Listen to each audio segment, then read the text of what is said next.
Hello everyone and welcome to the Culture Cast. I'm Cristachio and I'm joined by two people who you've heard on this podcast before. He put the You've Never Seen in a movie that we have definitely seen, the host of Oughtfive Films, Father Malone. Thank you for having me. I don't have any witty thing to say. It's okay. I'm sure you'll find something in that bag of tricks you have over there. And she is the co-host of Scary Stories We Tell, award-winning screenwriter, Jess, Byard. Hello. Your reputation precedes you. It does. And I don't know. I guess my only witty thing I can say is I have Maxie Dean on the line. Maxie Dean. I've got Maxie Dean on the line. And we are talking about yet another Geena Davis film for You've Never Seen September. But I would contend, Father Malone, that You've Never Seen September was a lot of movies that we have seen. Not a bad thing, but Beetlejuice, we've all seen it, right? Yeah. So let's talk about Beetlejuice. Adam and Barbara are recently deceased. They were happy to haunt in peace until the new residents moved in. To rid themselves of these pesky pests, they call on the ghost world's leading bio-exorcist. It's showtime. Attention, Kmart shoppers. I'm back. You want somebody out of the house? I want to get somebody out of your house. But I want out. For good. You two have really screwed up. I want Beetlejuice out of the picture. You guys really are dead. Nightshades promise, spirits drive. To the living, let now the dead, Shall we? come alive.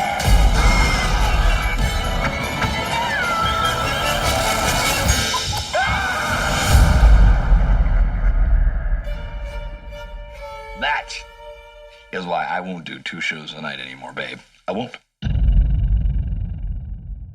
So the film is directed by Tim Burton. It is the screenplay was written by Michael McDowell and Walter Scarron. It stars Alec Baldwin, which everyone forgets he's in this movie, Geena Davis, Jeffrey Jones, Catherine O'Hara, Winona Ryder, and the man behind one of the finest film performances of all time. He's in the movie for about 10 minutes, Michael Keaton as Beetlejuice. And the film centers around Alec Baldwin and Geena Davis as a couple that die and come back to life, only to find that their idyllic Connecticut home has been taken over by big city yuppies. And they enlist Not the yuppies. And they enlist the help of one Beetlejuice to help them bio-exorcise their house. Father Malone, I know that we didn't have a lot of movies for Geena Davis in the 80s, so I'm not going to ask you why you picked this movie, because it would be more of, why wouldn't you pick this movie? I want to know, rewatching it for the Culture Cast for the umpteenth time, what did you think of Beetlejuice? You know, I find this movie to be really good, actually. Shocking. What a bizarre turn of events. Good night, folks. It, upon seeing it again for probably the second time this year, I think it's pretty darn good. I think it holds together. Second time this year? Well, yeah, I mean, I had watched it a few weeks ago, forgetting that I was going to watch it again for this. How do you like that? I don't know. I watch this movie at least once a year, I would say. Yeah, it's got a rewatchable, nature to it. It's, I don't know. It's good. It's good. I like it. To answer your question. What about you, Jess? Beetlejuice has a very special place in my heart. I used to watch Beetlejuice. Like, I had it on VHS when I was a kid, and it was definitely one of my go-tos. So I know this movie inside and out. Like, I can recite probably a good, 75%, 80% of it. No problem. And it's fun. It's still easily one of my top 3 Tim Burton movies. Everybody's performance still holds up. Michael Keaton is fantastic as Beetlejuice, obviously. And even, he doesn't get a lot of screen time, but he makes so much of it that you kind of, your memory probably makes you think that he has a lot more screen time than he does.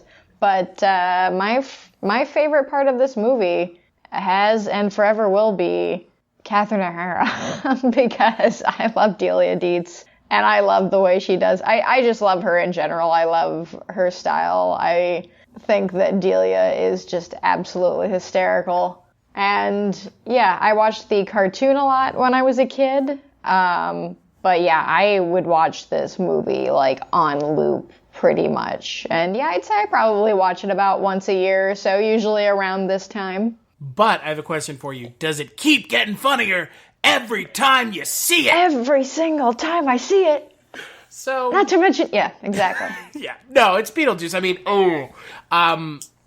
I, like y'all, have a very long connection to this movie. Similarly to you, Jess, this movie was something I had on VHS as a kid, and I remember watching it a lot. It was kind of my first foray into horror. I mean, Beetlejuice is not a horror movie, but... It's horror adjacent. Yeah, it's close enough. I mean, it's dealing with dead people. Yeah, it's close enough without going over. I mean, you know... Right.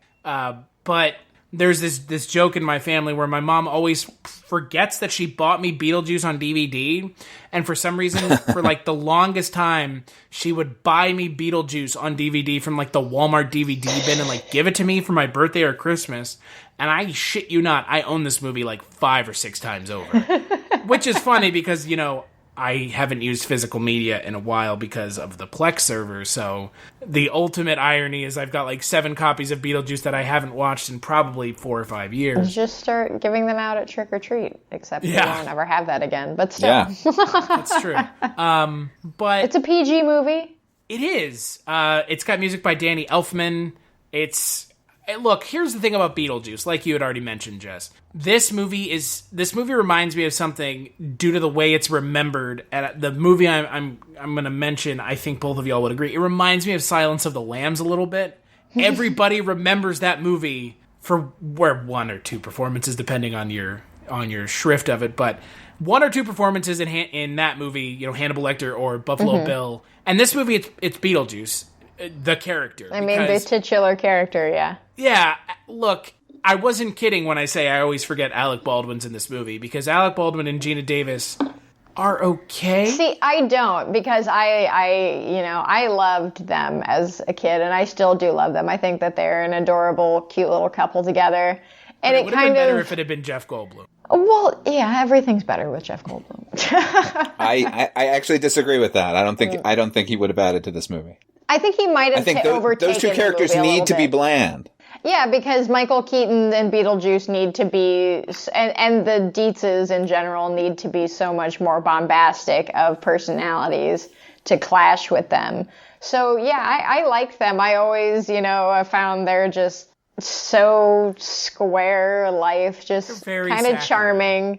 And it also kind of just makes me think, Jason, my husband, and I were talking about how this is sort of like what this, and I guess Edward Scissorhands, is what Tim Burton thinks just normal suburban people do. Like this house that they live in is just kind of a weird house to begin with, and then it gets even more, transformed after the Dietzes move in. But the small town life of this world always kind of perplexed me, because it felt like it was just kind of its own little thing, like kind of taken away from the rest of the world. I don't know. It just seems like it lives in like a little Twilight Zone kind of universe. Oh, it's like Edward Scissorhands, right? I mean, where does that... It takes place in everywhere in America, Right. Which is fine. I mean, that's I think what makes Beetlejuice work. I mean, yes, you do have Maxie Dean, played by Robert Goulet, show up at the end of the film, and it's implied, not even implied, you see him in his office in New York, so you do know that there is a world outside of this. But, I mean, none of that matters. No. You go as far as down to the store in the town. That's as far as you end up going in the town. And that's like at the beginning of the film. Now, having grown up in New England, I can attest that there are many towns that are still like this today. So it didn't feel that sort of removed from reality, for me at least. Fair enough. That just seemed like, yeah, I mean, and as you said, we do get glimpses of the outside world. The Dietzes alone are what's going on in the rest of the world at the time. So that's true. They are like the epitome of like 80s New York culture at that point in time. But until they come into it, it's I like this little world of Alec Baldwin and Geena Davis, because I do think, yeah, sure, they are bland, but like you said, they need to be bland, and I think that Alec Baldwin and Geena Davis do have like good, cute chemistry together. And I do think that, yeah, if Jeff Goldblum were in this movie, he probably would have taken over a large part of the movie, whereas, you know, this becomes very much a movie that's about Lydia halfway through it, and, you know, ends up more being about her and, you know, the whole melding of the families than Beetlejuice himself. Which is also great because Winona Ryder is great.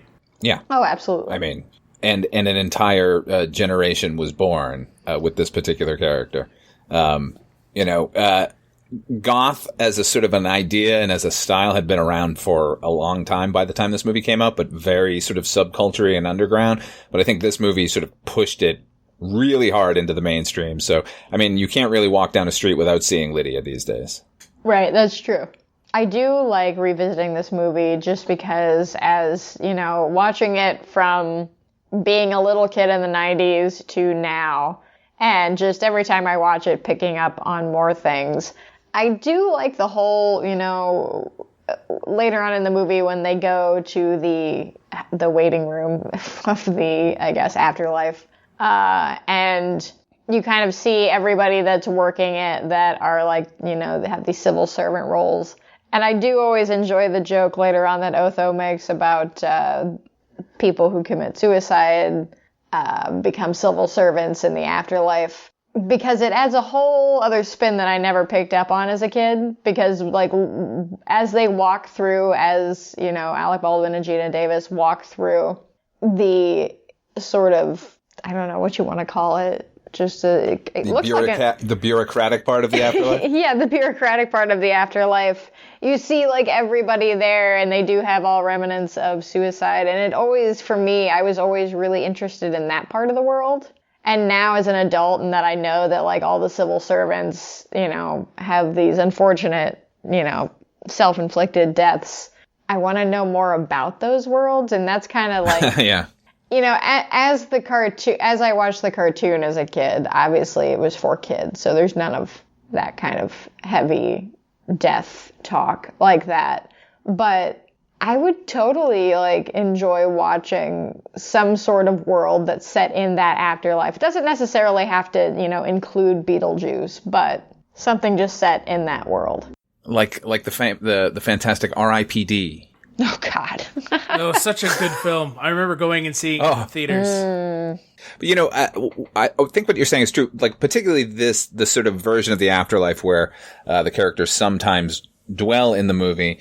It speaks to how deft this film is, that we're able to take a subject like the afterlife, these people who are effectively indentured servants doing the bullshit blue-collar work no one ever would want to do, and it's because they committed suicide. Mm-hmm. And it's like sort of offhandedly given to you, because Otho mentions it, and then Miss Argentina also says, I wouldn't have had my little accident had I known.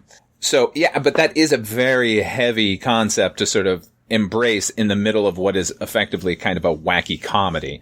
Right. And it doesn't detract from the film at all. It only makes the film even weirder and funnier. And it's well thought out, unlike those episodes of Twilight Zone 1985 that we've been watching, that attempt to address similar themes and fail completely. Yeah, we've seen quite a few of those. They fail completely because they get tied up in the minutia of it, as opposed to just broad stroke ideas. I mean, the idea that if you commit suicide and then you're damned to all eternity to be, you know, a caseworker or, you know, a coffee jockey. A paper pusher, essentially. Yeah, exactly. Like, that is such a broad stroke idea that, like, yeah, you could get more into it, but... Well, and you kind of, like, they do it, because they do it with a lot of, like, this movie is a lot, and much like with most Tim Burton movies, it's very visual. There's a lot of, you know, little sight gags, especially stuff hidden in this world, because... As a kid, when I watched this movie, when they're walking through this area and they're met by the guy who's hanging up, who is very clearly like smashed by some large vehicle, and he makes his joke about feeling flat and then slides and just like is in a slot in the wall. When I was a kid, that just concept freaked me the hell out because I was like, oh my God, that would be a horrible way to have to spend eternity. And now, like, as an adult, now that I know, he also, like, it wasn't an accident. He ran out in front of the road, or like in front of the truck. He jumped in front of that bus. Yeah. And you see it later when they're talking to Juno, too, that her throat is open, leading us to believe that she cut her throat, which, you know, there's a lot of And what a great subtle gag. Yeah. And I mean, that plants a lot of good seeds for you as the audience to kind of fill in a few little details. Like, you know, for me and Juno, I kind of feel like she was an old lady who smoked a lot, and I bet she probably had some kind of like throat cancer or something. And it was just like, all right, that's it. But the movie does a lot of what you just said, which is allow the audience to sort of fill in the blanks. Mm-hmm. And I'm thinking specifically of the fact that they go to Saturn. If they leave their bounded areas, that's never explained why that happened. It rolls so smoothly that you just accept it and go along with it. Right. Where it's just like, okay, the afterlife is, I guess, like you have to have, it makes sense in that, like, if you're trying to like meld a supernatural afterlife and also maybe kind of like a dimensional thing. Because it works both ways. Yeah, because they would have to be exiting out and like going into a different dimension versus, you know, live people who can just walk out of the building. But I do love the sandworms. And that's the other thing I do love about this movie, especially when I was a kid and I was getting into, you know, horror and different types of animation and stop motion animation. There's a lot, as always, as usual with these earlier Tim Burton movies. There's a lot of really good stop motion and just visual, actual practical effects in this movie. I still love the, you know, mass constructions that they do for Geena Davis and Alec Baldwin when they, you know, morph their faces and heads. I still think that really works really well. Yeah, absolutely. You can tell it isn't stop motion and practical effects. Other than as a choice by the director, that it feels like the best you can get from those particular kinds of media, which was what he was great at. I mean, and obviously budgetary considerations have hampered that ever since Mars Attacks. But, you know, Large Marge and Pee-wee's Big Adventures, this crazy, amazing stop motion thing, which he did. And, you know, I like Tim Burton's style so much in this. You know, okay, so you guys saw this in the 90s. I actually did see this in the theater. So I was 15, and I don't know if studios still do this, but I don't think they do because they just release movies whenever now. But they used to do a thing where they would have a sneak preview, but a week or two before the movie actually came out, that you could go pay for, and then you would see whatever was the studio's other movie that was playing at the time. So I went to see Beetlejuice, I knew nothing about it at all, other than Tim Burton was the director because I was a huge fan of Pee-wee's Big Adventure. And the movie playing after it, I remember, was Police Academy, Assignment Miami Beach. Okay. And I'll never forget that because ordinarily, if you paid for one movie and you got to see two, especially when you're 15, you're like, I'm sitting through it. I don't care how bad it is. Beetlejuice was so good that within the first few moments of Police Academy, I was like, I can't sit here and watch this now after watching that. It would have been insulting. And, you know, we're talking about Tim Burton. Like, I know he's become kind of a hot topic joke the further his career has gone on. But seeing not even a 1-2 punch, but 1, 2, 3 with this, and then before that was Pee-wee, and then after was Batman. Like, it really felt at the time like, here's a filmmaker for us, and who sort of gets our aesthetic. And I mean, obviously it has a broad appeal because it's so popular, but you know, like I said, with, you know, Lydia spawning an entire sort of generation of girls out there, like, it did feel like we finally got someone who was speaking our language sort of as genre fans, where he could bridge both things so well. Right. Does that make sense? No, it does. And I think that, you know, even now that that he has sort of become, you know, a joke, you know, but honestly, I think that he has enough of a enough of a catalog of really, you know, really creative and well-made, interesting movies that I don't think, his new stuff should necessarily count out at all. It shouldn't take away from what he did before, because, look at, even bigger, more auteur directors like Francis Ford Coppola. He makes terrible movies now. Look at Ridley Scott. Ridley Scott's two best movies, he made them back to back. I'm sorry, and I've said this before, but I have no interest in watching anything Ridley Scott does in 2020, because the two best movies he made are similar to Tim Burton. Tim Burton made his best movies, up until Mars Attacks, those you could consider to be Tim Burton's best films. Yeah, but there's a lot of good... that's a fair amount of movies, though. That's six. What? That's Edward Scissorhands, Or Beetlejuice... 6. Ed Wood. Ed Wood. It's Ed Batman, Batman Returns. Both Batmans, yeah. Edward Scissorhands and Beetlejuice and Pee-wee. And now here I will say that I think that that he still had a couple good movies past that. I like Sleepy Hollow a lot, and we'll get to Jeffrey Jones. And I also like Big Fish a lot. Yeah. I like Big Eyes. I haven't seen Big Eyes. I did hear pretty decent things about that. I do like his kind of that movie, and felt kind of like in a Big Fish sort of whimsical, I don't know, more serious kind of endearing tone. I guess maybe not endearing because I'm a fan of Sweeney an asshole. Todd, but I don't hate Sweeney Todd. It's I okay. like parts. It's a Tim Burton movie through and through. Let's put it that way. Yeah. I don't love all the music, no, but that's not hardly Tim Burton's fault. And well, if you had heard the music being sung by actual singers, you might appreciate it more. That's true. That's my problem with that movie. Yeah, the actual Sweeney Todd music in the stage play, that. The issue with Sweeney Todd was I liked the movie until I saw the stage play, and then I realized it's like a really shitty facsimile of. It is Steven Soderbergh's music is better when it's being sung. Or excuse me, Stephen Sondheim, right? Stephen Sondheim's music is way better being sung by talented, gifted musical artists who know how to sing than Johnny Depp doing a passable rendition. Yeah. Just speak singing, and Helena Bonham Carter even worse. They needed powerhouse voices. Their performances are great. Mm-hmm. But it is a musical. But yeah, I had been a huge fan of the musical before I saw the movie, so it was painful to watch. They're not as good as Paul Sorvino and Repo, the genetic opera, but who is?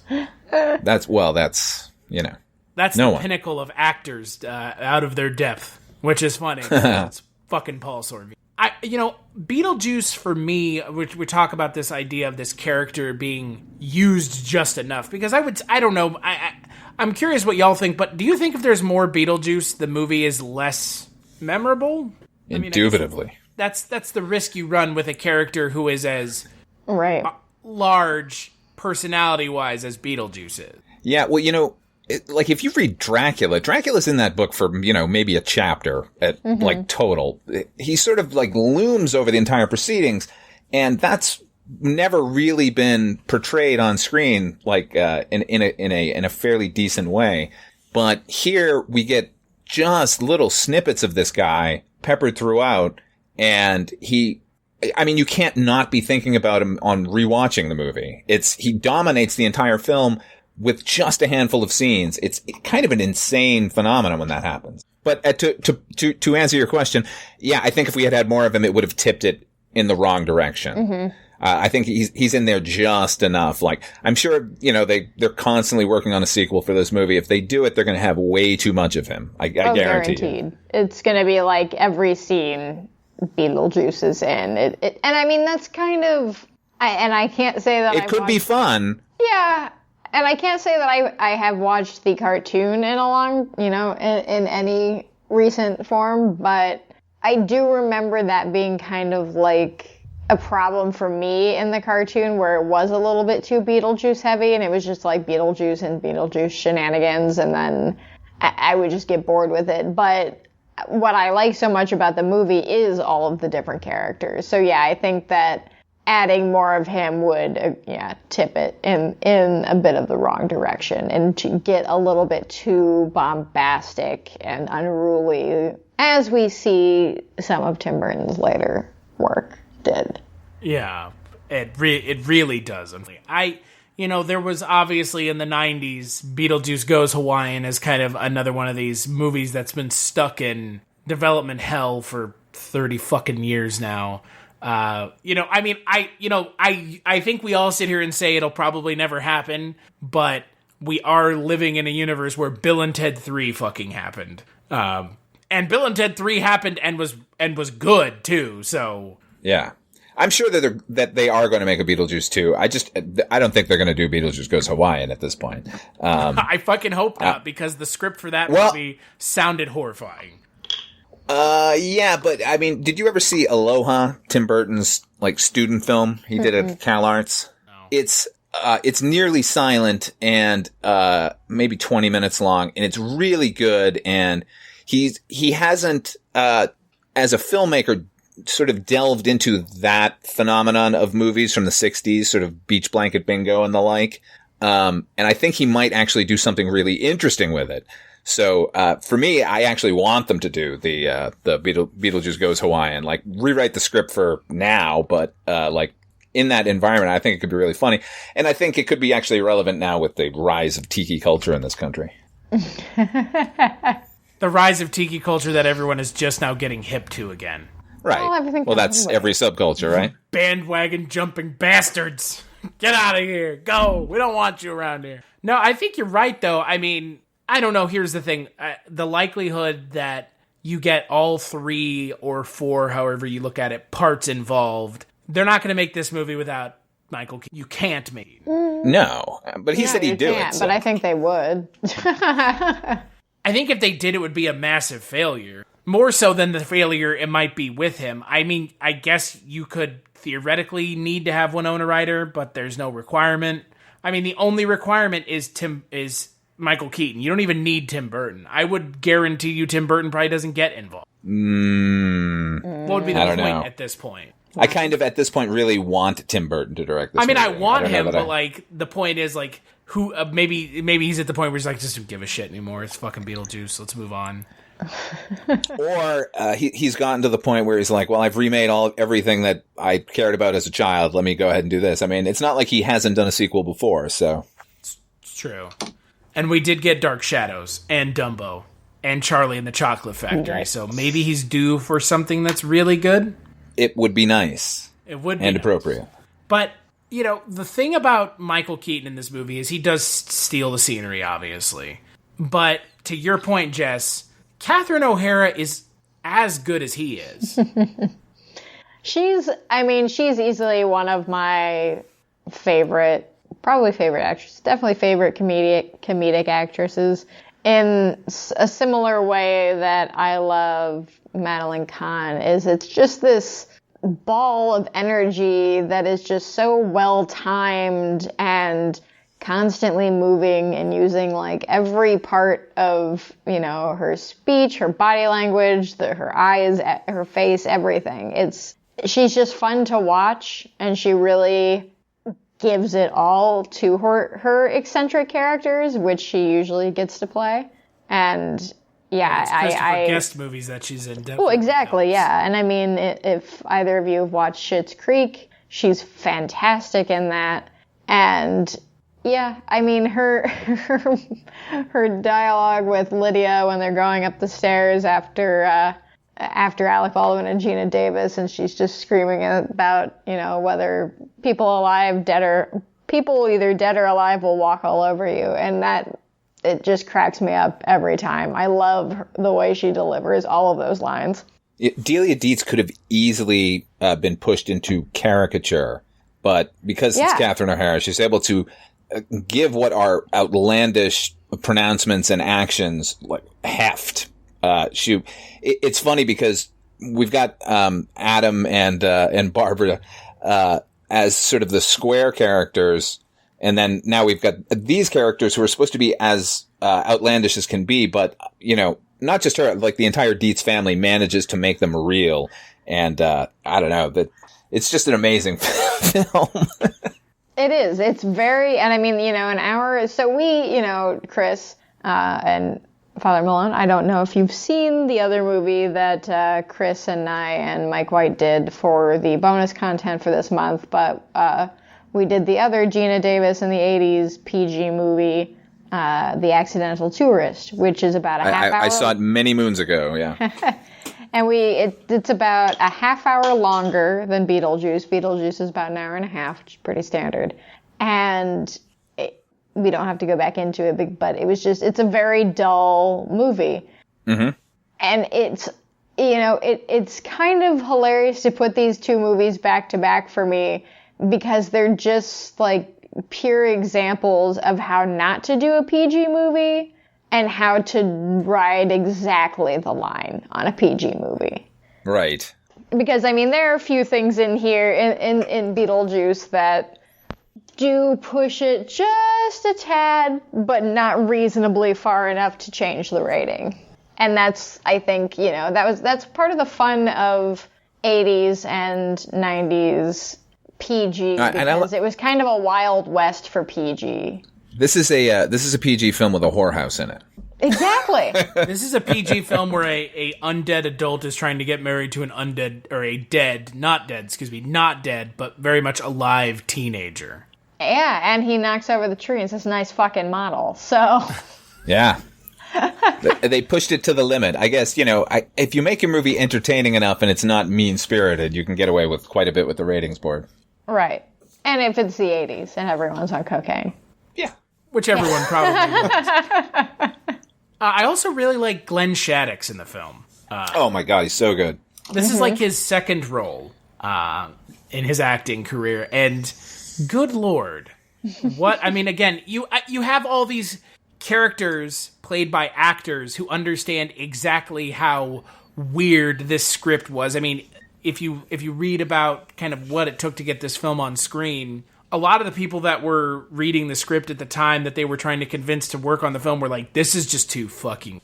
I don't want anything to do with this. Like, I can't even fathom being a part of this film where you've got a guy named Beetlejuice and undead people and, undead bureaucracy and shit. Like, I get it.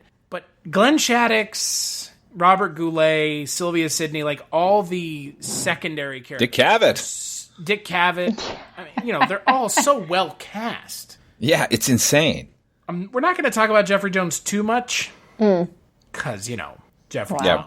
And it is a shame because it's a shame for all manner of reasons. I do generally enjoy him in the movies that he's in, but he's a good actor. I can't. Yeah. And he does, the way he plays his character in this movie is really just kind of like, you want to like him because you kind of feel like, okay, yeah, you want him to have like kind of, you want to have him get the relaxation, have him get everything that he needs, but he's still kind of this asshole deep down, and you know that. But yeah, he's playing against type, too, which is funny. Yeah, he's not playing like a straight-up asshole, which is what he generally plays. Right. I mean, Jeffrey Jones being a convicted sex offender, not convicted. Convicted. Put him in the conviction. Jeffrey Jones being a convicted sex offender shook up the industry, the Hollywood industry, for a lot of reasons. One of them being extraterrestrial at Disneyland closed, more or less, because of it. So... Jeffrey Jones, he's popped up a couple times this month already. This is, I think, his second time, Father Malone. Yeah. He was in Transylvania 65000, where we had this conversation as well. And it's like, yeah, it's a difficult path to navigate just because he is a really great actor. But that, the lingering effects are troubling. Yeah, it's the butt that's the problem. It doesn't pull me out of this movie as much as like other movies, because this movie is great regardless of who was involved. But yeah, I agree. What pull you out of with Jeffrey Jones in it? Is it Sleepy Hollow? Ferris Bueller? It's Sleepy. I said Sleepy Hollow. Yeah, he's not a lead in it necessarily. I mean, so Jess, for you, it's Sleepy Hollow. Mm-hmm. For me, it's Ferris Bueller. He's such a big part of that movie. Yeah, that's fair. I mean, he is like the lead antagonist, so. But no, there's something about it in Sleepy Hollow. I think it's probably because it's more recent. I mean, that movie came You know, out, what, 2000? I just watched, 2001? I just watched Ravenous again. Have you guys seen that movie? Oh, yeah, that movie's great. I love that movie, and I had not seen it in a decade probably. And that's a movie where I was troubled the whole. He's in it so much, and he's being so unctuous that it really made me not want to watch the rest of the movie, even though it's a really good movie. And to be fair, the industry has more or less shunned him, other than the fact that he was in the Deadwood movie. He hasn't really been in much, thankfully, since everything happened. So. At least there's that. You spoke about what a trial it was to get the movie made. Now, have you guys read Michael McDowell's original script? I read the other one, the Scarrin one. Yeah, the McDowell one, like everyone who's read it says, like, well, it was a dark horror movie and it was not a comedy, which is not exactly accurate.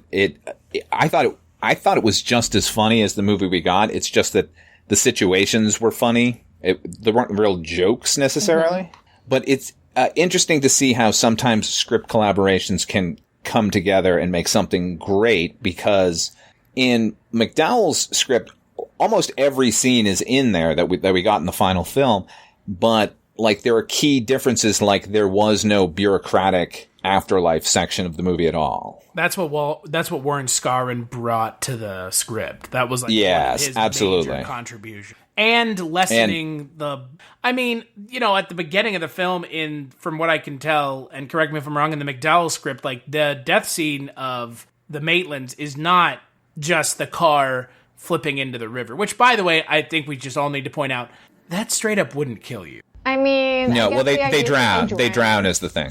That's actually... it's explicit in the Michael McDowell Sure, script, I know, but what I'm saying is the way it's put in the film we got... It seems like one of them at least would have been able to get out. I also made, like, when I was talking to Jason while we were watching it, I was like, that town is like, there's 5 people there. Somebody would have heard them crash into the... There was a guy right there. Yeah, but he's the old man talking to himself about long hippie hair. Yeah. Just give it a trim. Just trim it. Just trim it. Of all the things in the movie that bothers me, that's the only thing, and it's just like, I get it. They needed to die in like a oddly comedic way, but... It's like, whoops, they're taking their... Well, I also don't... So is their friend explained more in the original script? Because I don't really understand why That's her cousin. That's her cousin? We're talking about... Jane. We're talking about Jane. I didn't know that either until I read the Wikipedia synopsis for the film. Are we sure the Wikipedia synopsis is correct? I guess we it must be. Sure. It must be, because how else does she have power of attorney to just sell their house? That's true. That's very true. Because it is a little weird that their real estate agent just sells their fucking house. Well, it's weird that she's just so on them in general about, like, you guys, I get it that it's like to, let us know that, like, oh, they don't have kids and it's a little bit of a tension subject. But there are people who want to buy the house. Yeah, and it's like, oh, the house is too big for you, and it's a bit of a jab. It's a bit heavily expositional there at the beginning. Yeah. Yes, it is. For a character that really effectively disappears once the house gets sold. Right. Well, I mean, she made all her big Dietz money. Yeah, that's true. She got her commission. Of the things I like about the musical, there are few, but I do like the way the musical addresses killing the Maitlands, because in the musical, they die in the house, because the house is old, and they fall through the floorboards and die. And I like that idea more, because then it makes sense why they're stuck in the house. They never explain why they're stuck in the house either. Other than they can't go to Saturn. Right. So it's just, I like how... it's more economical, definitely. Well, obviously for a number of reasons, yeah. But yeah, it just makes more sense from a telling this story in a little bit more of an updated, tweaked way. You do make it so it's like, they're connected to the house because they died in the house. Not you have to do that fucking trope where it's like we can't see ourselves. Isn't it weird? Like, I love how this movie does it. Don't get me wrong, but it is a trope, like 100%. Well, and I mean, a lot of this movie, as Mike, as you just said, a lot of this movie is economical, because we skip through some things that would otherwise or should otherwise probably have a bit more, explaining time to him. We never really hear anything about Saturn. We just accept it as it is. At the end of the movie, point out this is the first time I ever realized it was Saturn. So thank you for that. You're welcome. In the 30 million fucking times I've seen this movie, I did not realize that. Beetlejuice says, "Hey, you've been to Saturn? I've been to Saturn." Whoa. Yeah. I never put two and two together is what I'm getting at. But, towards the end where they're, having their big showdown and Geena Davis gets bamped off into Saturn World, we don't ever get another scene with her until she's riding a sandworm back into the house. So that, I think, that needs a little more explaining. All of a sudden when they go back to, fucking limbo, bureaucratic hell, they can all of a sudden, stretch their head, know how to stretch out their heads and shit like that. They've been reading the handbook for the recently deceased. Yeah. It doesn't feel rushed in a bad way. It just feels like okay, you understand that this is a movie that is dealing with some really outlandish things here. Just fill in the blanks a little bit and let's move on. Which I don't mind. I mean, again, that's what makes this movie so memorable is there isn't hand holding. It's just just accept that there's more going on. I think for me, that's what the line that is said twice in the film, which is reading this book is like reading stereo instructions. That is such a line that would be such a throwaway line in so many other movies, but it explains to you pretty succinctly that the afterlife is a fucking nightmare, just like being alive is. There are just as many rules to being dead as there are to being alive. And I love that the film tackles it in this really just offhanded way, but it totally works because you look at the book, and the book is a just giant thick-ass book anyway. Speaking of that line, when Jeffrey Jones says it again at the end, and he says it excitedly, I think that's one of the best jokes in the movie. Because Adam is just oh my God, I can't even get through this. And he's like, hey, this is like reading stereo instructions.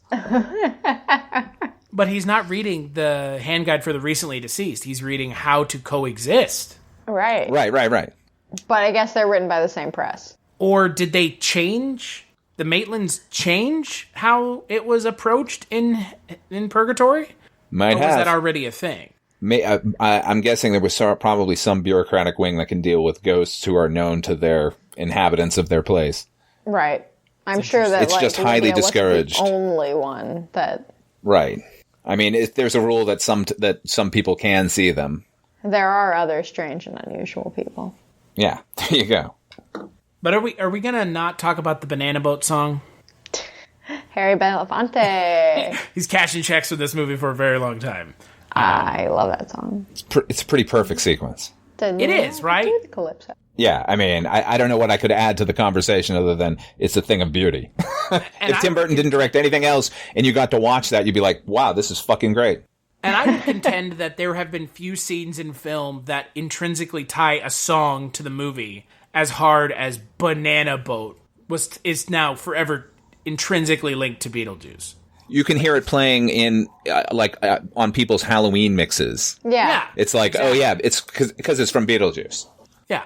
I guarantee you without Beetlejuice, the Banana Boat song would not be nearly as popular as it is now. I mean, you can go to any sports arena and hear that song played. It's part of the fabric of pop culture because of Beetlejuice. No question. No doubt. And at least people know where it's from, unlike Be Afraid, Be Very Afraid, which nobody realizes is from The Fly. Right. And we get a fly reference in this movie when Beetlejuice lures the fly down. Hey, come here. Got something good for you. Come on. I mean, Beetlejuice's voice is great. I mean, Michael Keaton. Oh, yeah. I love Michael Keaton I do love Michael Keaton Batman, but I think that, for all 15 minutes that he is Beetlejuice, this is probably my favorite performance of his because he's just let loose and you can tell. He's like, oh, finally. I have to play this kind of reserved, brooding Batman. Well, no, up until this point in his career, he had mainly been doing comedies because I remember seeing Night Shift. Funny Man. Yeah, and Johnny Dangerously, so we knew he was a funny comedian. I don't think anyone was expecting how outrageous and energetic he could be as a performer until this movie. Right. It's one of the best performances of the 1980s, I would say. I could agree with that. I mean, Universal thought so much that they have a Beetlejuice walking around Disney or Universal Studios. I mean, and he has a show at Halloween Horror Nights. Yeah, the Beetlejuice review. They don't have that anymore, though, right? No. Of course not. I mean, at because one it was point, Beetlejuice too much fun. They had a Bill and Ted review as well. That ran until like 2019. Yeah. And at one point, Beetlejuice and the Ghostbusters crossed paths at Universal Studios. Oh my God. I know. I don't know about that. I mean, that's the thing. Like, it's just what's funny to me is how like deep into pop culture Beetlejuice has kind of still present. I mean, you can go to Hot Topic and they will still have Beetlejuice shit to buy. Like, yeah, it's pretty everywhere. Yeah. Like, I own a Beetlejuice Halloween wreath that we put on our front door. That has a fucking sandworm on it. Nice. That you now know is from Saturn. Which now I know is because I'm a big dumb shit. So, the I mean, I would love to get a copy of the Beetlejuice sign, the Beetlejuice sign. It's one of those things where, like, I don't know what it is about the movie, but like, it's not just one thing. It's It's magic. Yeah. It's one of those rare movies where it's just all the little pieces and all the things that are supposed to go in a movie just happen to and they fit just right. The most impressive thing is it's not based on anything else. Beetlejuice is a original character created for this film, and that is such. I mean, you hear, when we talk about horror, you hear how hard it is now to create a contemporary character in horror that is as memorable as Freddy or Jason or Pinhead. Like, just like that, it is hard to make memorable characters. And Beetlejuice in the movie for 15 minutes. And you show anyone a picture of him, and they'll be like, "That's Beetlejuice." In the original author, Michael McDowell, who is fantastic. I encourage everyone to read his novels. They're really funny. He, unbeknownst to me, lived in the town next to mine in Medford, Massachusetts. And that's where he wrote Beetlejuice from. And he said that the impetus was how much he hated his new neighbors that had moved in. And he wanted to create a character that it would be okay for that character to destroy those people. Because originally in that draft of the script, so that's why everyone thinks it's so dark, is his thing isn't just marrying Lydia. Like, that was Warren Scarron sort of shepherded at that. Originally, Beetlejuice was going to kill everyone in the town. Mm-hmm.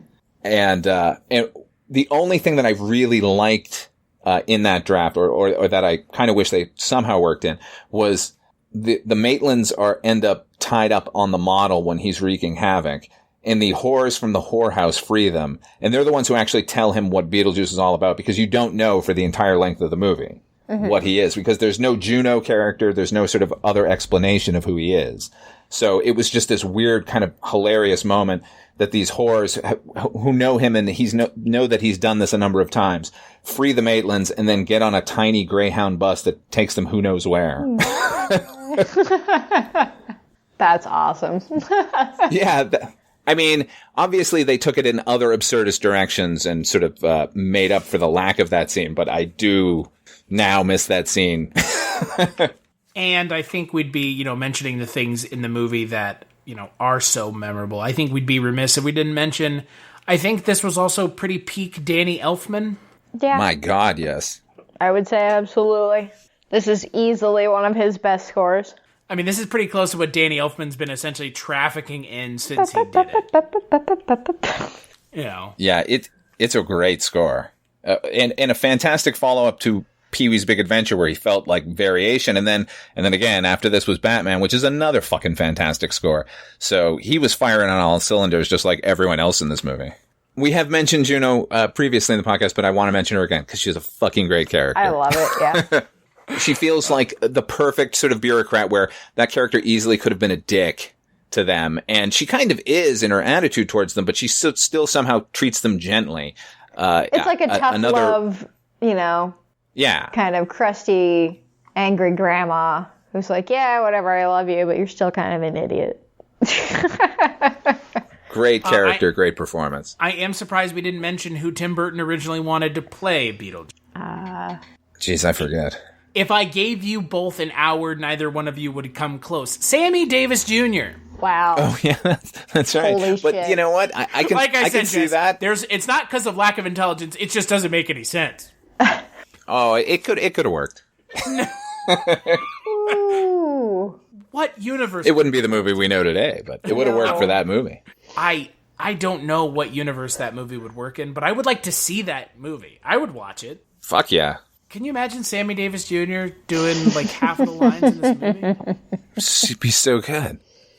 Also, the other little piece of trivia that ties back into the Culture Cast is the scripts that Burton was reading during the time that he came across Beetlejuice was, he was upset that they were not original and lacked imagination. One of those scripts was a film that we covered a very long time ago, the Bobcat Goldthwait vehicle featuring a talking horse, Hot to Trot. And oh, yes. We can all be classic. thankful he did not direct that movie because that movie is a piece of shit. Unabashed. Oh, he used to have a bit in his act when he was talking to his kid, and he's like, that horse movie paid for this pool you're swimming in. So Jess, what would you give Beetlejuice out of 5? I would give Beetlejuice 5 out of 5. Easily one of my favorite movies of all time. I mean, even just for nostalgia's sake and just because it still holds up. It's still peak Tim Burton. Everybody's great in it. Yeah, 5 out of 5. And when given the opportunity to pick the movie you wanted to be on for this month, you picked Beetlejuice. I did. And there you go. That should be more than enough. Just, hey, it's Beetlejuice. I want to be on Beetlejuice. Nothing else. What about you, Father Malone? Oh, 5 out of 5. I think it's a perfect movie. I would fight people over if they told me this was not a good movie. I mean, its effect on pop culture sort of alone makes it kind of a worthwhile endeavor. Never mind the fact that it's one of the best movies. Like, I don't think it's Tim Burton's best movie necessarily, but I find myself watching this one more than the movies that I think are better. So, what does that tell you? Well, since you've opened up that box, we're going to take an aside, and we will go around the room and say what our favorite Tim Burton movie is, because somehow I thought we would actually make it past this podcast without asking that question, but we didn't. So, Jess, what is your favorite Tim Burton movie? Father Malone, since this is not your favorite Tim Burton movie, what is? Ed Wood. Easily. I was hoping you were going to say Planet of the Apes. Oh, no. That might be the worst one. That's Planet of the Apes is bad, but it's not Charlie and the Chocolate Factory. Yeah, I mean, in Planet of the Apes, as bad as Mark Wahlberg is, when he's on screen, I don't want to pull my own head off, which I did with Johnny Depp's performance as Willy Wonka, so... And again, the whole thing is you're also having two actors in two roles that were made famous by better actors, and neither one of them can hold a candle. They just make the role worse. Way worse, somehow. Way worse in this case, yeah. He's a ghoul of a character. Like, I can't, you know what I mean? Not like a vampire. No, I would agree 100%. They can be kind of romantic, but a ghoul is like eating dead flesh. Like, that's Johnny Depp's Willy Wonka. The last thing you want to do when you're making a movie about Willy Wonka is make Willy Wonka seem like Michael Jackson. Yeah, that's... Like, that is the last comparison you want when your character is supposed to be relatable. Is to be relatable to someone who sexually assaulted children and got away with it. Like, Gene Wilder submitting those children to getting a chicken, seeing the chicken have its head cut off in that tunnel in the original film. I will take that over Johnny Depp acting like a pseudo child molester in Charlie and the Chocolate Factory. He's super weird. All his choices are bad. And I'm sure it was based on the fact that he's worked with Burton so much and he'd been doing so many different accents and things that he just sort of the well ran dry there. But,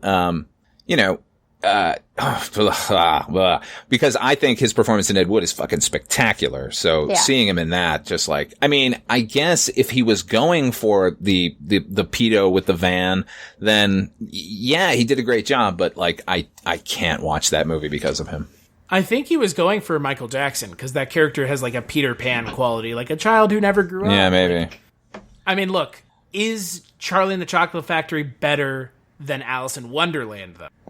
No, I gotta say, like, I don't think it's a great movie or anything, but I remember really enjoying the movie while I watched it. I thought it didn't have a goddamn thing to do with Alice in Wonderland, but this weird fantasy world he did, I enjoyed. That fucking. I might be in the minority there. Horrid. Yeah, the Dark Shadows movie is horrid. I remember seeing it in theaters.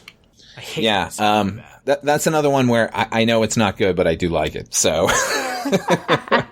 so like, there are huge problems with that movie, but there's enough of Burton's sort of style and weirdness going on, little glimmers of it, that I will put it on every once in a while. So, are you saying you're a Tim Burton apologist? No, I don't apologize, because I know when he's bad, he's really bad. And I know it's easy to sort of pigeonhole him as this sort of one thing, like you can do with Wes Anderson. But, whenever anyone points out that aspect of Tim Burton's sort of filmography, that he seems to be repeating himself, I just think like, yeah, but the Ramones wrote one song and wrote it, a couple hundred times, and that they're still fucking great no matter what, and they have bad ones and good ones. So I don't think I need to apologize for Tim Burton at all. Like, no, I'm waiting for him to do better work than he's doing currently, but that won't ever diminish my respect for him as an artist, given that 10-year period from like 85 to like 80 to 96 or 7 with Mars Attacks, that I think he was, always doing original, interesting stuff, and the impact he's had on popular culture, whether or not you like his later movies, is inestimable. Well, and I think it goes back to something we talked about on the Patreon exclusive $1 only Accidental Tourist episode, and I think we've talked about John Williams before. I mean, look, if or similarly to Ridley Scott, if you had only made Alien or Blade Runner, you could rest on your laurels and be that guy for the rest of your career. But let alone to have made Pee-wee and actually be the person who, again, you brought Pee-wee to the big screen, you brought Beetlejuice to the big screen. You bring these characters to the big screen. Whether or not you even wrote the damn script, you're still known as the Beetlejuice, made by Tim Burton. Well, not necessarily, but Tim Burton's fingerprints are all over it, so they're intrinsically linked. I mean, John Williams, he has so many scores. Ridley Scott has 2 movies. Tim Burton has a stand of 6 movies that you wish you could have made any one of them, let alone all 6 of them. Yeah. So it kind of, you kind of give him a pass because everything else doesn't have to be as good as fucking Beetlejuice and Batman. Well, I'll say, George Romero is my favorite filmmaker of all time. And from the period of like 68 when he did Night of the Living Dead till about maybe Monkey Shines, I kind of give him a little bit of a pass on Monkey Shines. But everything afterwards was not good. Even his later forays back into the zombie genre. But you know what? He made Night of the Living Dead, he made Dawn of the Dead, and he made Creepshow. So I can't lessen him in my mind as one of the greatest of all time, no matter what happened. He made some clunkers during that period too, like Jack's Wife, and There's Always Vanilla, movies most people haven't heard of. So, that to me is part and parcel with Tim Burton. So, Jess, what is your favorite Tim Burton? Batman Returns. Oh man, that's a great one. I have not seen Batman Returns. Are you kidding? I'm dead serious. I think I've had this conversation with you before. Probably. It's sad because I that the only Batman I frankly give a shit about is 89 Batman, and I've never seen the sequel. Oh, I think the sequel's better. My favorite. Yeah. That's what I heard. The sequel is more Tim Burton-y. The sequel is Michelle Pfeiffer in leather. And yeah. Well, you don't have to say it that quietly. But yeah, no, that one that's definitely my favorite. It's my favorite Batman, and it's my favorite Tim Burton movie. Yeah, I'll say it's also my favorite Batman movie of any of them. Well, I guess I need to watch it. Yes, you do. Fuck yeah. And it takes place at Christmas. It's awesome. Yeah. And fucking Christopher Walken's in it. Well, I know that. And I know that Christopher Walken gets, crispified. Yes, he big does. time. Christopher Walken. Yeah. Setting aside the fact I haven't seen Batman Returns, somehow, and setting aside the fact I haven't seen Ed Wood, which I know will make Father Malone drive up a fucking wall. So mad at you. I know. You should see it. It is good. I love to enjoy it. I will say that probably my favorite Tim Burton movie. It's fair. I think that it would probably be my second favorite. And it's not even the thing where it's I have to defend that opinion. No. You totally get it, right? Like, it makes perfect sense. Like, it's such a... I'm sure it's many people's favorite Tim Burton movie, you know? Oh, yeah. And you know what? If he had ever gotten a chance to make that Superman movie, who knows what that universe... So... I was in. I was ready. I would watch the shit out of a Nick Cage Superman movie just to watch it fucking burn on re-entry. Just big time crash and burn. Or somehow be amazing. I mean, Batman, everybody thought it was going to be terrible. And could a Superman movie be any worse than Zack Snyder's vision of Superman? I don't think so. So. Yeah, this is how bad the reaction was to Michael Keaton being cast as Batman. I somehow heard about, living in Boston, that there was a huge letter writing campaign, like, you know, like 1 million people, like, protesting Warner Brothers that they not cast him. So. You know. I don't know. Because that's a worthwhile cause. Yeah. Well, somebody's got to do it. Well, people are always stupid about superhero movies, so there we go. Yeah. So on that note, let's take a break and we'll play a preview for the final podcast of You've Never Seen September. She's a girl from Southern California, looking for Mr. Right and finding Mr. Wrong. You brought a girl home to have sex? Well, you weren't supposed to be here, Val. If meaningless sex is what you want, why can't you have it with me? They're aliens lost in space, looking for somewhere to land. It's love at first fright. Earth girls are easy. I'm going to show you something that's going to totally change your life completely forever. Are they straight? I don't know. They're aliens. So, what do you do with 3 furry aliens? You've got to cut their hair. What did you say?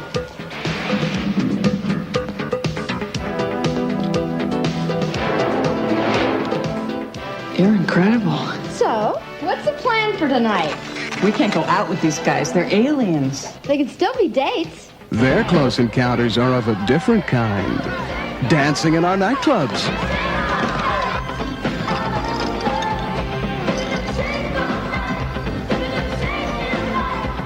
I'm going home with him. Driving on our highways. Playing on our beaches. They boldly go where no alien has gone before. We may not even be, anatomically correct for each other. That could be a real problem. No problem. Earth girls are easy. What is easy? This is easy. That's right, on the final podcast of You've Never Seen September, we're going to be taking a look at a film I have not seen. Earth Girls Are Easy. However, it does star Jeff Goldblum, so he's in 3 of the 5 movies this month. So, almost Jeff Goldblum month? I mean, he was married to Geena Davis. Indeed. But yeah, that's a great one. I'm very excited for that one. Father Malone again. I do enjoy Earth Girls Are Easy. It's a fun movie. It's a good movie. I've never seen it. And everybody's hot. Yeah. Including Jim Carrey. Pretty much. Maybe not everyone then. But, and we'll also be joined by Heather Drain, because that movie has, Charles Rocket in it, right? And she's a huge fan of Charles Rocket, from what I've heard. Wow. Oddly that's a phrase you don't hear often. Yeah. I'm a huge fan of Charles Rocket. He's in Hocus Pocus. Yep. Well, I mean, he was... Don't act like you haven't watched it yet. Or don't act like you're not going to be watching it soon. I already got grifted into watching it. Yet. I don't watch it until October. I will not be watching. Okay, Father Malone, you do. I don't watch that movie. That's not one of my things. You make your wife watch it alone? She doesn't watch it either. What? She's not allowed. We're old people. That movie appeals to people who grew up watching that movie. If you grew up watching that movie, then you like that movie. But I did not grow up watching that movie. I grew up watching that movie, and I do. See, it's no Halloween Town, but what is? What is? So until then, where can people find you, Jess? You can find me on Twitter at writer Jess Byard. Pretty much everything is there.